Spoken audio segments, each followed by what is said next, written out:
Hi everybody, this is Jane from Willow Vintage and welcome to another Tag Team Friday.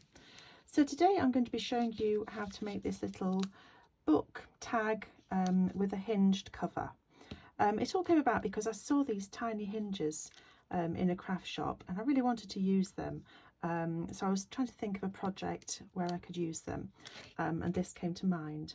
So it's a booklet and the front cover hinges open like that, and then I've just got some scraps of paper in there. I've put a little photo in there as well. So it's just a little sort of journaling tag.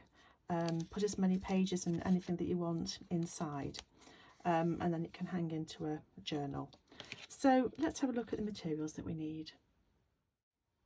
So the materials that you'll need, so this is an image from the Graphics Fairy premium site, and I've just kind of put a spine onto it, and then I've created a back cover to match, and I printed that onto sort of like photograph weight paper. I use a piece of foam, so we're going to be punching through the paper to put the split pins through the hinges, so I use that just as a sort of soft base for when I'm using is that called an awl? I think that's an awl, a spiky thing anyway, to make holes. So a soft background and something to make some holes. Some hinges. So I've got these lovely tiny hinges and they are, I think they're 3/4 of an inch. Yes, so they're 3/4 of an inch across. And I got some split pins of a size to go through the holes in my hinge. So whatever size hinge you've got, choose some split pins that will go through the holes. I've got some old paper that's going to go as the pages in my tag. If you haven't got any old paper, you could print something from the Graphics Fairy. So there's the vintage, I think it's called vintage papery, and there's blank paper ephemera that have got lots of these really nice foxed papers and ledger papers, that kind of thing. So some of that, and I'm going to use some of this to put on the back of my page as well, as just to sort of cover that very white background. Some scissors, because I couldn't get any pins of the same colour as my hinge. I've got a bit of black gesso that I'm just going to paint over the gold so that they don't look quite so brand new and sort of stark. We're going to need some glue. I use Mod Podge matte medium, but use whatever your preferred paper glue is, and a brush to apply it. And I've got a craft knife and a ruler. You could use scissors. This is going to be for when we cut down here, so whichever you prefer to use is fine. If you're using a craft knife, you'll need some sort of protective surface for your table, and if you want to distress the edges a bit, maybe some distress ink and an applicator. Okay, that's everything we're going to need, so let's make a start. So the first thing I've done is cut out my two covers, and the back one is a little bit too big, so I'm going to trim that down. So the way to do it is the front cover with this spine. We only need enough spine to give the hinge kind of space to go in, if you like. So I'm going to line up the centre of my hinge with the kind of black decorative line on the book cover. And you can see I only need, if I just blank the rest out, I only need about that much spine to actually give me space for the hinge. So the rest of it is going to be folded round to the back of the book.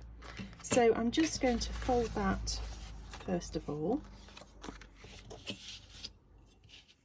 If I use my see-through ruler, I can see better what I'm doing, make sure it's straight.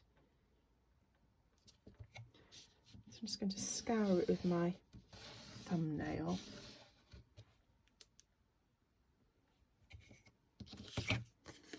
And then I'm just going to bend it along that line.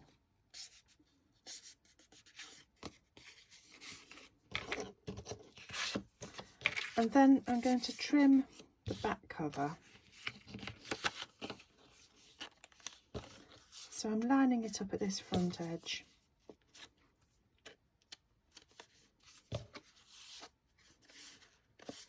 And I'm just going to chop the rest, the excess off.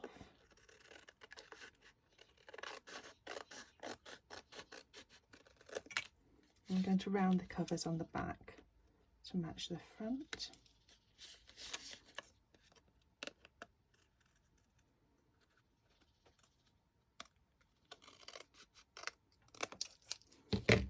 Okay, so that's the front and the back cover. Actually, I can trim a little bit more of that off.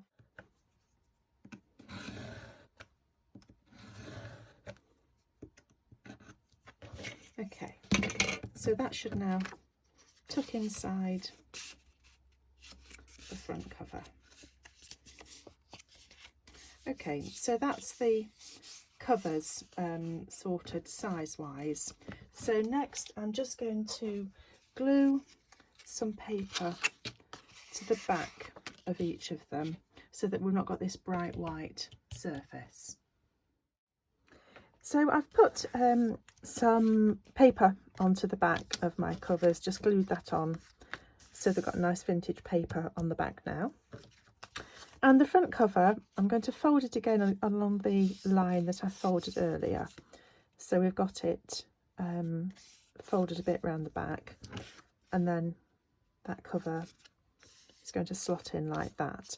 But before we attach it, I've torn up a few pieces of paper to act as pages. So I've got a bit of old ledger paper and a bit of that scrap paper, and I've made them different sizes just so that they look more interesting. And I'm placing those on top of the back cover, and I'm just going to put a small amount of glue along that edge just to stick those in place.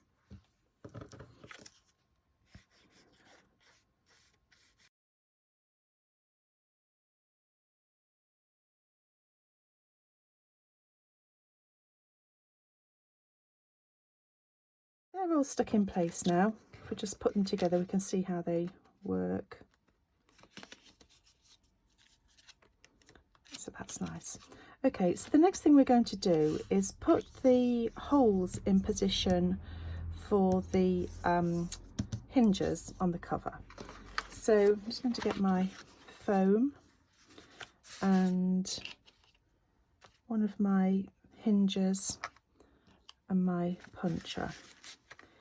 And I'm putting the hinge, I'm using this black line as a guide, and I'm just going to make 4 holes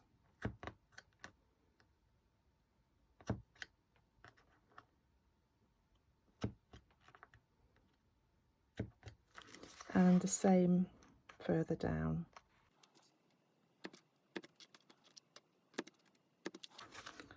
And then I'm just going to use the hole maker to make those larger so that they'll take the split pins.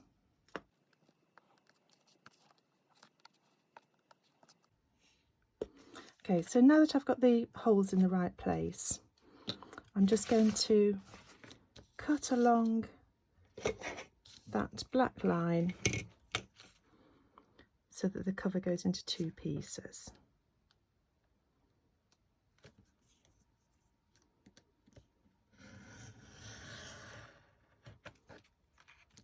Okay, and now I'm going to put my hinge in place and use the split pins to join those 2 pieces of paper together again. So I'm putting my pin through the hole and bending the arms or legs, whatever you would call them, out at the back.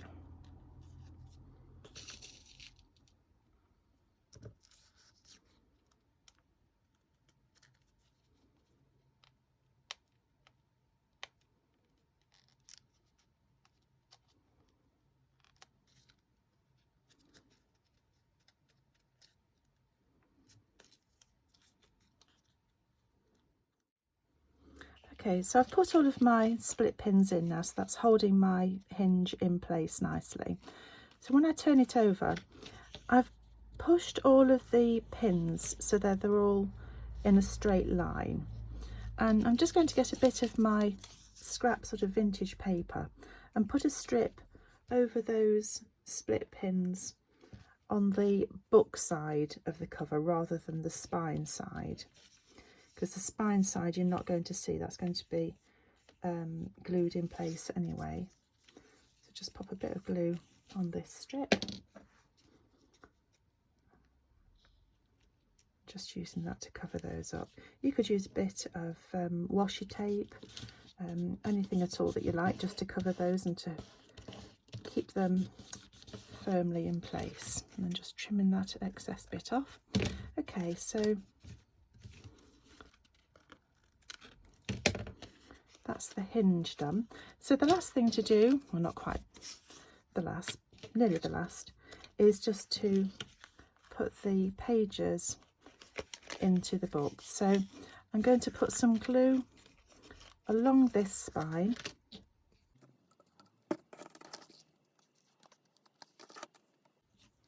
and then I'm just going to press my little booklet into place. So I'm lining it up with the fold in the cover and then folding that over, so that's holding the pages in place. It'd probably be good to put a weight on that for 10 minutes or so, just to make sure that it's really firmly dried in place. Okay, so that's all stuck together. There's my pages, and as you can see, the front hinges really nicely. So the last thing I'm going to do is just put a hole into the corner so that it can act as a tag. So you can use your brad that you've used earlier, or you could use a proper hole punch.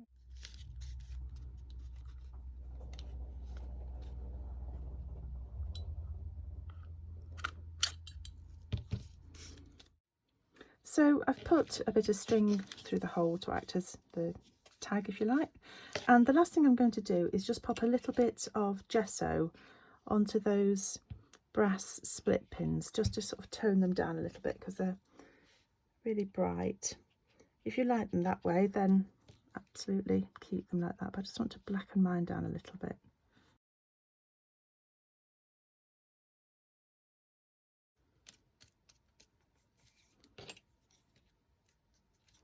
Okay, and there we have it, our little hinged book tag. Really fun project. So I hope you enjoyed watching that, and I hope you enjoy having a go. Thank you.